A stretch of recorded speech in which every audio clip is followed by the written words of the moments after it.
jelas saat itu tampak para anggota polisi dari Kesatuan Anti Narko yang dipimpin oleh seorang komandan yang bernama Kim tengah bersiap untuk menggerebek sebuah tempat yang disinyalir menjadi markas para pengedar narko. Dan benar saja, saat dilakukan penggerebekan, tempat itu berisi para mafia yang langsung melakukan perlawanan.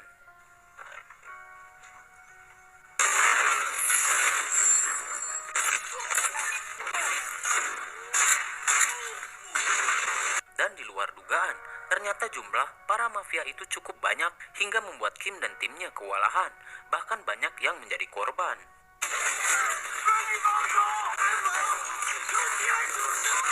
Tak ada kesempatan untuk mundur, Komandan Kim memutuskan untuk menerobos pertahanan musuh dan memecah belah mereka, hingga membuat Kim dan timnya berhasil menghabisi sebagian besar dari mereka.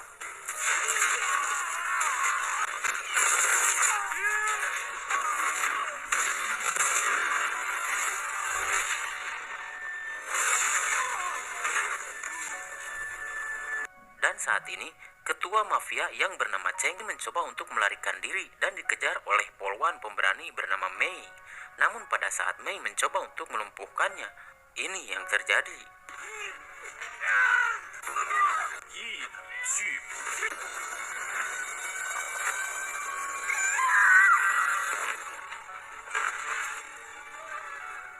Untungnya saat itu Kim datang tepat waktu dan berhasil menyelamatkan Mei meski harus terluka dan pingsan. Sementara Mei kembali bangkit dan melanjutkan pengejaran. Sampai akhirnya Mei berhasil menangkap Cheng. Singkat cerita, hari persidangan untuk mengadili Cheng pun digelar. Alih-alih mendapatkan penghargaan, saat itu Mei malah dituntut balik oleh kuasa hukum Cheng karena Mei diduga telah melakukan penangkapan tanpa alasan yang jelas. Ditambah lagi saat Mei mengejar Cheng yang mencoba untuk kabur, saat itu Mei tidak sengaja menjatuhkan ID card miliknya. Hingga Cheng pun berdalih pada saat dikejar oleh Mei, Cheng tidak tahu bahwa Mei seorang polisi. Dan di tempat kejadian, saat itu Cheng tengah menggarap proyek YouTube bersama anak buahnya. Dan pengakuan Cheng diperkuat oleh anak buahnya yang jelas memihak kepadanya.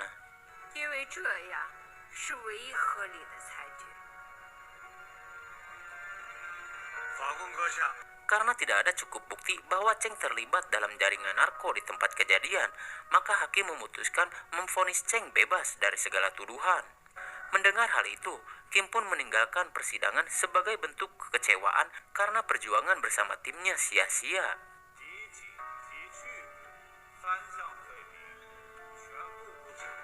Bahkan secara mengejutkan, beberapa hari kemudian, Kim memutuskan untuk mengundurkan diri dari kepolisian dan berniat untuk bergabung di dalam Departemen Kehakiman.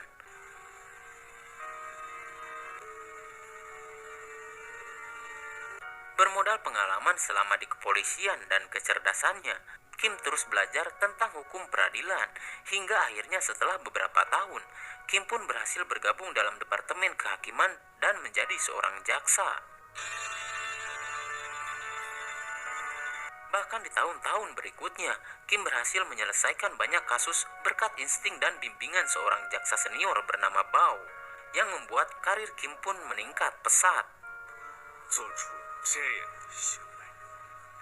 Kemudian Bao meminta Kim untuk menangani sebuah kasus kepemilikan narko yang menimpa seorang pemuda yang bernama Makakit.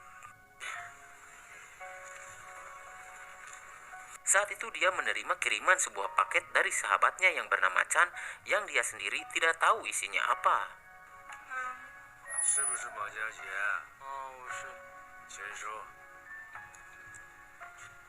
Namun beberapa lama kemudian, tiba-tiba datang beberapa anggota polisi yang mencoba untuk menangkapnya.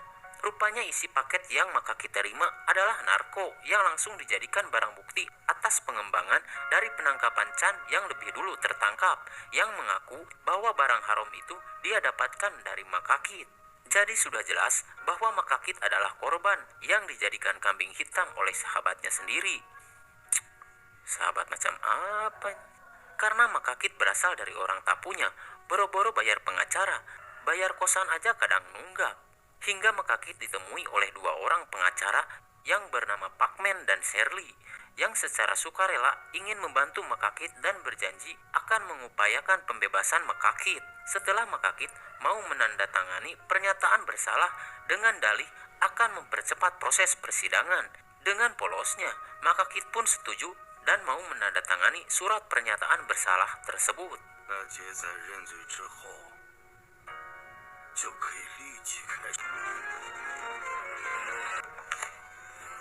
Pada saat keluar dari ruangan, Shirley dan Parkman tanpa sengaja berpapasan dengan Kim dan Bao. Saat itu Shirley mengungkapkan bahwa kliennya atas nama Makakit sudah mengakui bahwa dia bersalah. Namun saat itu Kim merasakan ada kejanggalan dalam kasus ini, apalagi saat kepala jaksa menyapa Parkman dan Shirley seolah sudah kenal dekat.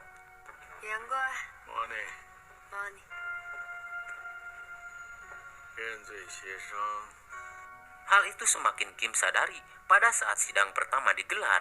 Sebagai kuasa hukum Makakit bukannya berusaha untuk meringankan tuntutan, Shirley malah cenderung memberatkan Makakit. Hingga Kim memutuskan untuk meminta pada hakim agar menunda persidangan karena Kim harus mempelajari kasus itu lebih mendalam.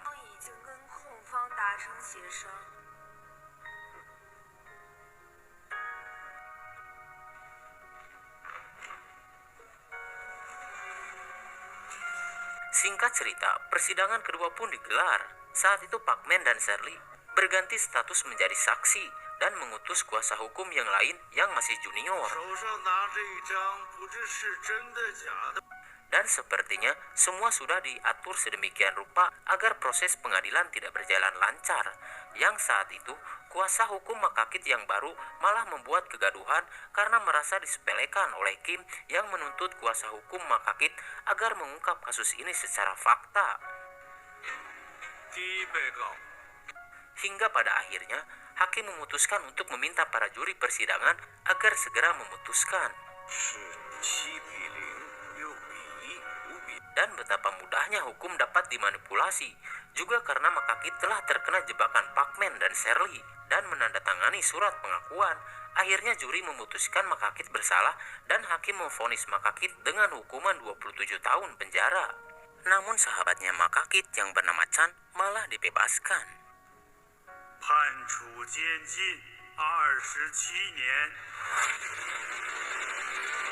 Mendengar putusan itu, sontak kakeknya Makakit merasa sedih.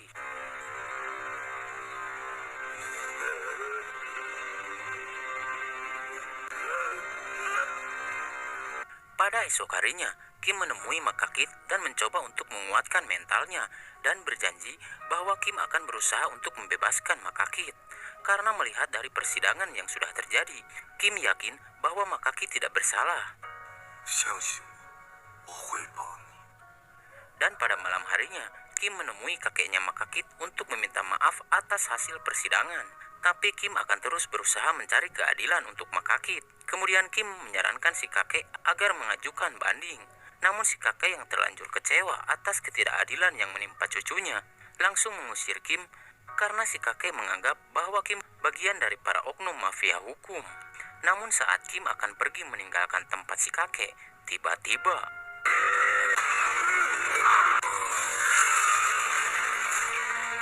saat itu ada orang yang tak dikenal berusaha untuk mencelakakan si kakek. Dan tentu saja Kim tidak tinggal diam dan langsung berusaha untuk menyelamatkan si kakek.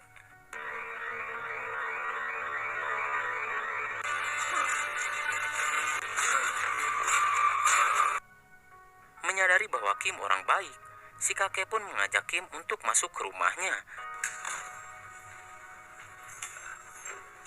Saat itu si kakek merasa bingung kenapa ada orang yang berniat untuk mencelakakannya. Kemudian Kim pun menduga bahwa ada upaya untuk mencegah si kakek agar tidak mengajukan banding. Lalu Kim juga bertanya dari mana Makakit bisa mendapatkan pengacara seperti Parkman dan Shirley. Kemudian si kakek pun menjelaskan bahwa mereka diutus oleh pemilik perusahaan yang bernama Lau tempat Makakit bekerja sebagai support terhadap karyawannya. Setelah itu Kim memutuskan untuk pamit.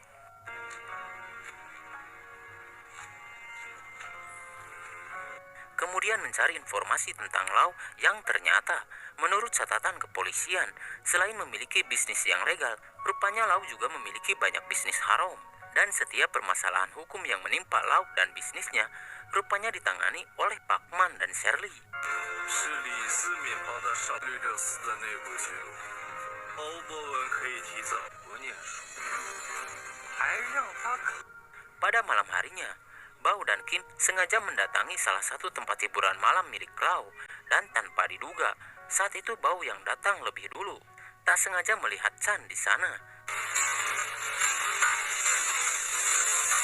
Mengetahui keberadaannya diketahui oleh Bao, Chan pun mengadu pada kakaknya yang ternyata adalah Lau. Kemudian Lau memerintahkan anak buahnya untuk membereskan Bao. Namun tak lama kemudian, Kim pun datang dan langsung menyelamatkan Bao. Namun tentu saja harus mengucapkan salam olahraga terlebih dahulu.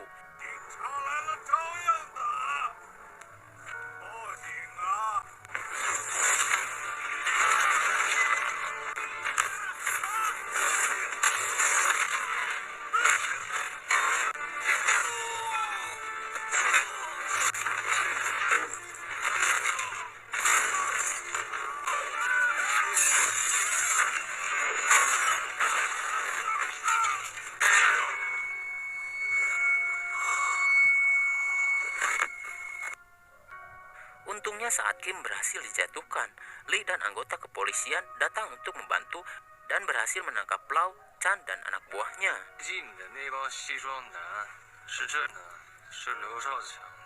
Setelah melakukan pemeriksaan, sedikit demi sedikit mulai terkuak misteri kasus yang menimpa Makakit.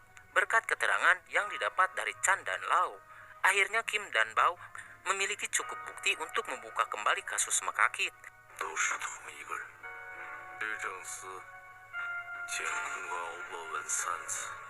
Kemudian Bao menemui dan meminta kepala jaksa Yang untuk membuka kembali kasus Makakit. Namun sayang, saat itu Yang seolah menutupi dan enggan untuk menggelar kembali pengadilan kasus Makakit dengan dalih bahwa sudah ada putusan dan vonis sudah dijatuhkan. Sementara itu Kim menemui kakeknya Makakit untuk mengabarkan bahwa Kim sudah memiliki cukup bukti untuk mengajukan banding agar Makakit bisa bebas. Dan saat Kim mencuci tangan setelah Gegaro bujur, Kim kembali ke tempat si kakek. Astagfirullahaladzim, saat itu kondisi si kakek sudah dalam keadaan mengenaskan dengan banyak luka parah, hingga si kakek tutup usia di tempat itu.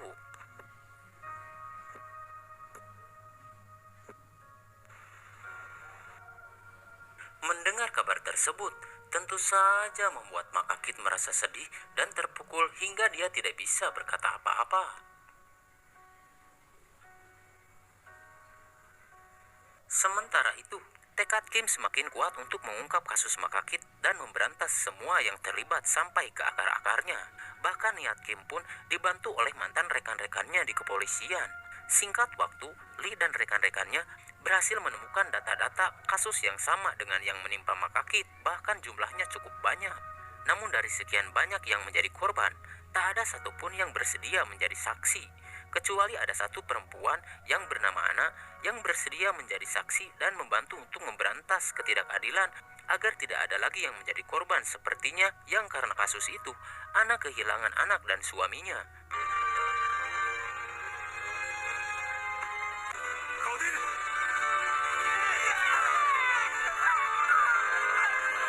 Mengetahui bahwa Kim sudah melangkah jauh dengan kasus itu, kepala jaksa meminta Kim untuk menghentikan semuanya. Bahkan Yang sampai mengancam akan mengeluarkan Kim dari Departemen Kehakiman jika Kim tidak menuruti perintahnya. Namun saat itu Kim hanya berkata bahwa dia tidak akan mundur dan siap melawan siapapun dan setinggi apapun jabatannya demi menegakkan keadilan di negaranya. Bahkan Kim juga mengungkapkan bahwa Kim sudah mengetahui dan mempunyai bukti bahwa selama ini ketua jaksa Yang adalah bagian dari mafia hukum dan antek dari Pakman. Wow, gak nyangka. Mendengar hal itu, Yang pun murka dan mencoba untuk menjajal semua jurus yang Kim miliki. Namun sayang, baru satu gerakan saja yang sudah dibuat jatuh tak berdaya.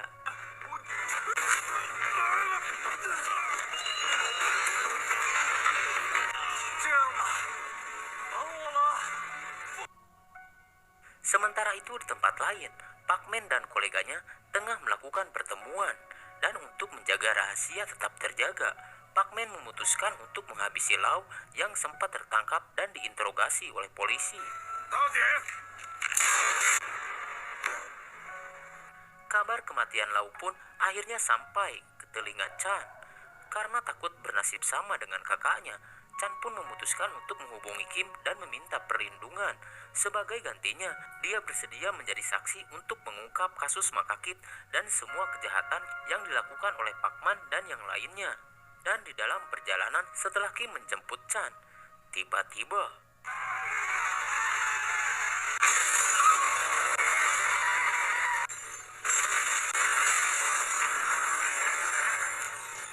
untungnya Kim, Lee, dan Chan berhasil selamat dari percobaan pemusnahan. Sementara itu sidang banding kembali digelar dengan Ana sebagai saksi dan kepala jaksa Yang turun tangan secara langsung. Tentu saja untuk memenangkan pihak musuh. 运毒品这个罪名， Namun Ana dengan semangat penuh mengungkapkan kesaksiannya bahwa dulu Chan pernah meminta alamat rumahnya hingga terjadi kasus seperti yang dialami oleh Makakit. Namun sidang itu hampir mustahil dimenangkan tanpa adanya Kim dan Chan yang menjadi saksi kunci kasus tersebut. Agar cepat sampai ke tempat persidangan, Kim memutuskan untuk naik kereta ekspres. Namun lagi-lagi pihak musuh sudah bersiap untuk menghalangi mereka, hingga keributan pun terjadi. Berjibaku Kim berusaha untuk melindungi Chan dan melawan musuh yang jumlahnya cukup banyak.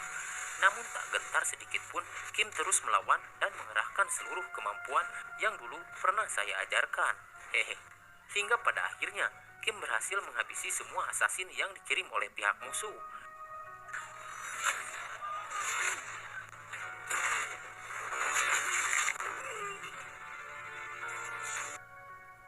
Dan bergegas menuju ruang persidangan tepat saat sidang akan ditutup dan kembali dimenangkan oleh Pakmen.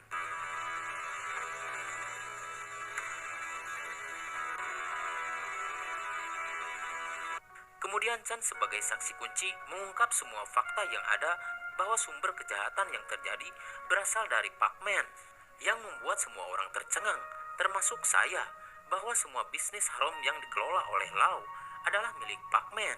我坐牢也要告发你啊！ Hingga pada akhirnya, Makakit pun divonis bebas dan para penjahat pun menerima hukumannya.